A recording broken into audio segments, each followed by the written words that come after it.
Svaki dan jedna žena u Hrvatskoj oboli od raka grlića maternice. Kako bi se taj broj smanjio i ove godine dijelile su se mimoze. U prevenciji su najbitniji redoviti ginekološki pregledi, a kako bi se statistika još i smanjila, ministar zdravlja najavio je nacionalnu strategiju. Više zna Matea Damjanović.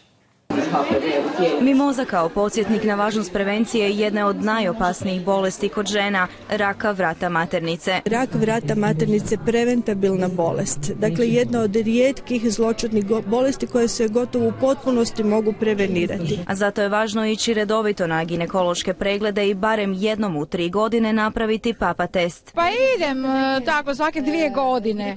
Redovno svake godine. Po potrebi, ako treba svake 2-3 godine. Nažalost, kažu liječnici, mnogo je više onih žena koje ne brinu o svom zdravlju. Jedan dio žena odlazi redovito na ginekološki pregled, ali to nažalost nije veliki postotak. Nama je problem onaj razmjerno veći postotak žena koje uopće ne odlaze na ginekološki pregled. Prema podacima iz 2009. godine u Hrvatskoj je od invazivnog raka vrata maternice oboljelo gotovo 400 žena, 114 ih je umrlo. Više od 2000 svake godine otkrije početni stadij bolesti.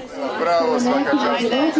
Zato je ministar zdravlja najavio nacionalnu strategiju prevencije bolesti i to već ove godine, a u iduće 2 i konačnu odluku o cijepljenju protiv HPV-a djevojčica 8. razreda na nacionalnoj razini. Kad završe klinička istraživanja, donijet ćemo Ministarstvo zdravlja, donijet će definitivni sud o cijepljenju. Veliku ulogu u prevenciji ima i edukacija, pa je zato i potpredsjednica vlade naglasila važnost uvođenja zdravstvenog odgoja u škole. Zbog toga što je to jedini način da educiramo djecu o spolno prenosivim bolestima, o svim opasnostima, o načinu kako se zaštititi. Jer svakoga dana jedna žena otkrije da boluje od ove zloćudne bolesti.